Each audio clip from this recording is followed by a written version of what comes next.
Welcome, Corrina, to Wigtown Book Week. What's the story about, Jessie? A little girl who loves stars so much and wants one for her own. I hope she liked it, but I did.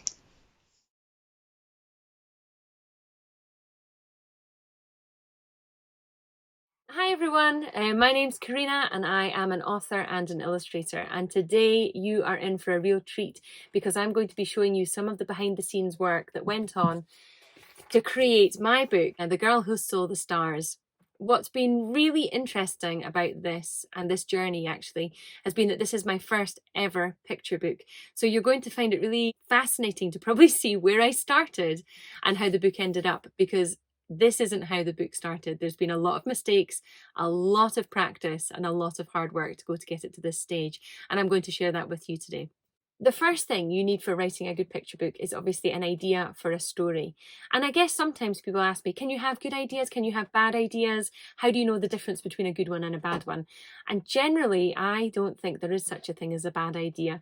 Ideas are ideas, and I find that they tend to change and grow and evolve the more you explore them. So you might have a good idea for a story to be about a carrot. Maybe sounds like a bad idea, and maybe lots of your friends would say that sounds like a bad idea. But you never know. You could maybe turn a story about a carrot called Colin into an amazing story. Who knows? So there's never really anything as a bad idea, and you need to start with an idea for a story in order to begin writing anything. And that's where I start, is that I try and come up with the idea and then pad it out into a story. So usually what you find that I have with me a lot of the time, and where I jot all my ideas down, is a writing pad.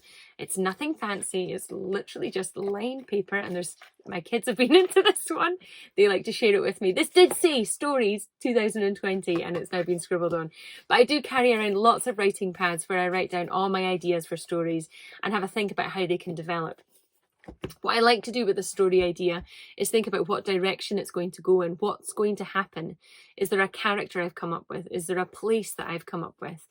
And interestingly, for The Girl Who Stole the Stars, this was an idea very much that came from my daughter when she was 3 years old. And I said, Jessie, what would you like for Christmas this year? And I was really thinking she'd probably say something to do with Paw Patrol, but she said to me that she would really like a ladder to the stars. So I guess you know where the idea came from.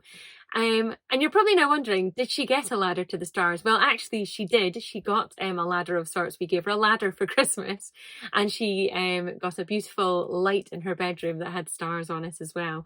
But unfortunately, it didn't quite make it to the real stars. And I started writing about it, and I've got some of the I suppose the original notes that I took when I was writing out the story and figuring out how I wanted it to go. So there was lots of bits of paper like this that I had lying around with lots of ideas for The Girl Who Stole the Stars. The next thing I do once I've kind of got the idea for the story is I like to break it down into what I think about as being like a standard picture book size. Now, most picture books that you'll look at come as 32 pages, and that's just how they print them, is 32 pages. But either end of that, usually you can have end papers, you can have a subtitle in that. So realistically, you're actually often only left with about 28 or 29 pages to play with. And so I had to make sure that the story for The Girl Who Stole the Stars would fit into about 28 or 29 pages. So that was the next thing that I did with the story, is break it up and figure out what's the layout going to be, where are all the parts of the story going to go, and then see how it's going to feel being laid out as a picture book. So this was just some examples of me starting to lay it out and adding some of the text and starting to think about, well, what is each page going to look like? Now, interestingly, these look nothing like the end picture book result, but it just gives you an idea as to how I started to think about it. In fact, you might recognize this one here. This one is the house on the hill, and then I've got the boat, and there's the whales in the sea. So I started to lay it all out and try and figure out what was this book going to actually look like. Interestingly, and this is how much stories change and evolve. Originally, when I first started doing the story, I couldn't draw anything. I wasn't very good at drawing. Well, I could draw basic things, but I'd never done illustration before. So I decided that I was going to write the story, lay it all out, and then ask somebody who was a really good illustrator to draw the pictures for me. But as it turned out, illustrators, they cost quite a lot of money, and I just didn't have enough money to afford to pay somebody to draw all these pictures for me. So I didn't want to be defeated because I really, really wanted to see my story as a picture book. So I decided, right, I'll just draw them myself. Why not? So the story began with the title of Dear Santa, and this is one, and you're not going to, I can't even believe I'm sharing this with you because it's not very good. It's all right, it's good. You might think it's okay. I look back at it now and think, oh gosh, we've come a long way. The story was going to be called Dear Santa, and I was exploring different ways of illustrating the story. So this was very much just using ink and then adding colour into the ink. And from there, I guess we started looking, yeah, there we go. There was another couple of ideas I'd had. The girl at this point was blonde. I think this was probably more based on my daughter. She's got hair quite like this, but it wasn't working. It really didn't look right, and I just didn't think it was the girl from the story that I was looking for. So at this point, I had the story, but I didn't know who the character really was and what she was going to look like. So I decided that I needed to go and explore that a little bit further. So I started drawing lots of different people. Now you'll laugh when you see these. Look at some of these. I think I obviously wanted her to have curly hair. Curly hair was definitely a thing. And then I suppose you're starting to see maybe a little bit of a resemblance here. And I've got another one in here in this pile. Yeah, here we go. So then again, here's the progress happening. So I was looking maybe red hair, maybe curly hair, trying out different jumpers, different clothing. This then starts to look a little bit more like the girl in the story. And then if you turn around here, oh, it's upside down, we start to get a bit more development. And here, this was the first time that I drew the character and thought, ah, ha, ha, ha, that is the girl who stole the stars. And it was literally just like that. So she was going to have a turquoise jumper. She was going to have red hair and blue trousers. And from there, I started practicing her over and over and over and over and over and over again.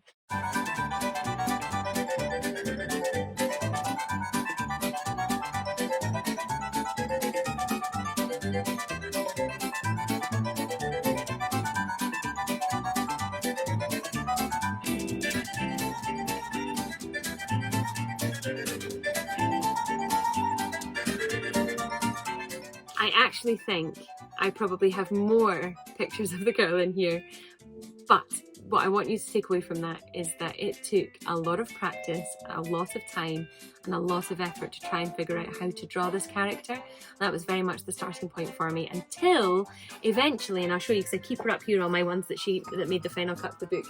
I got to, here she is, the image that you now see on the front cover. And this was the girl who stole the stars. Now, once I had figured out how the character was going to look, I knew that I also wanted to add night skies into the picture. And that also took quite a lot of time and practice. Because first of all, when I started making night skies, they started looking not very good. They were just a bit watery and a bit white, a bit pasty. And then I tried again, and it got a bit darker. And I tried again, and it got a bit more colourful. This is actually a really nice one now that I look at it. It's lovely. And then finally we got to, and again I've got it on my back wall here, this stage here. And this is the illustration that you see on the cover of the book. There. Question you're probably wondering is, how does this get onto this? And that is where computers come into work. I use a computer and a scanner, and I scan in the illustration. So this is the one that I've done on paper, and then it makes it pop up on the computer, and then I edit it on the computer and add it to whatever I want, really. I can create lots of things with it. But what you're seeing on the front cover of the book is this image and this image together, like this. It's very clever, really, isn't it? Very, very clever. So by this stage, I had then created the front cover, which was the sky illustration that I just showed you and the girl holding the ladder. And this was what the front cover was beginning to look like.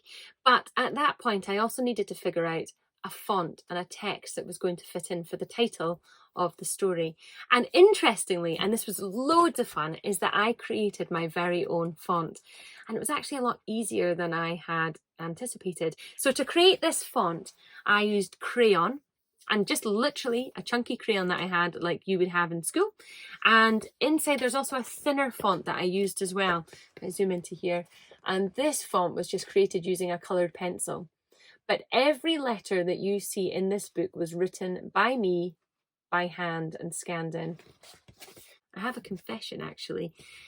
I haven't actually drawn all the images that you see inside The Girl Who Stole the Stars. And in particular, I'm going to show you this one, because this illustration here was actually drawn by my daughter, who is age 6. And one day she came home from school and she brought home, and I'll show you, she brought home a calendar, and it looked like this. And I just loved this drawing that she had done of herself on the calendar. I really wanted to find a way of putting some of her drawings into my book, because really the book had been inspired by her. It was her idea. So we took this image, we took this illustration, and I scanned it in.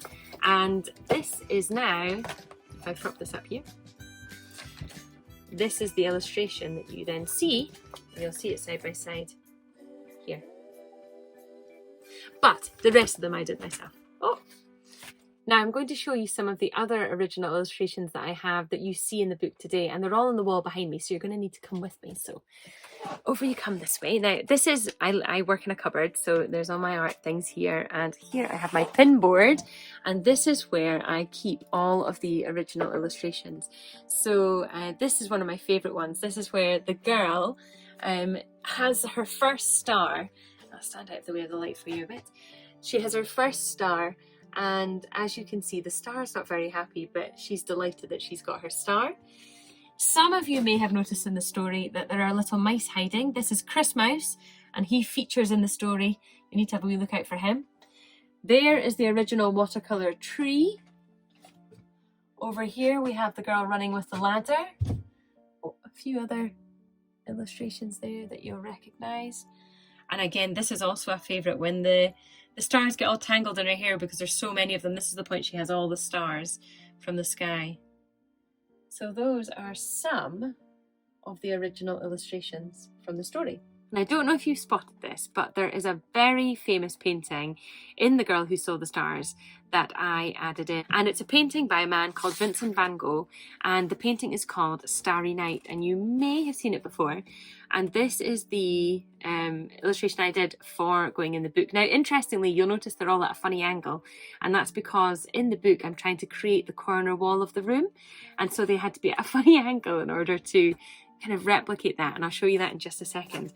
So that is a painting. Well, it's obviously not the original Vincent van Gogh, but it's certainly the Van Gogh replica that I tried to do, and it's called Starry Night, which I thought was very appropriate for my book, and I just quite like a reference to a really famous artist in there as well. And here you'll see it, there it is hanging on the wall. So I created, if I stand this way, there's the back corner of the room, so it's coming that direction, a bit of perspective, and you can see the wall is coming out at that angle. Probably see it better if I bend it that way. And that, my friends, is how I made my very first picture book, The Girl Who Stole the Stars, and I have absolutely loved doing it, and I hope you have loved learning about it as well. I just want to take the last couple of minutes of this video to talk to you really quickly about mindset and the importance of having the right mindset in order to do something like this. I am not a trained illustrator. I didn't go to art school. I didn't do that well in English. I am really not good at spelling. But I really, really, really wanted to make a children's picture book. So it was really important for me to have a positive attitude, but also have the right mindset. It was going to be difficult. I hadn't realised how difficult. There were times when I was really frustrated that I couldn't do something. But I kept trying and I kept going, and eventually I did get there in the end. Lots of things in life are hard to achieve. Lots of things that you will want to do may be quite hard to achieve. But if you have the right mindset and the right attitude, and you're willing to learn, and you have the patience and the time to practice, then I'm confident that you'll get there in some way, shape or form. It's amazing sometimes how we can set out on one journey and it can take us in a completely different direction. Anyway, that's all from me. If you do have any questions, feel free to get in touch. I love hearing from people, especially if you've got really interesting questions. I like them the best. But in the meantime, be kind to each other, and maybe one day I will see you soon.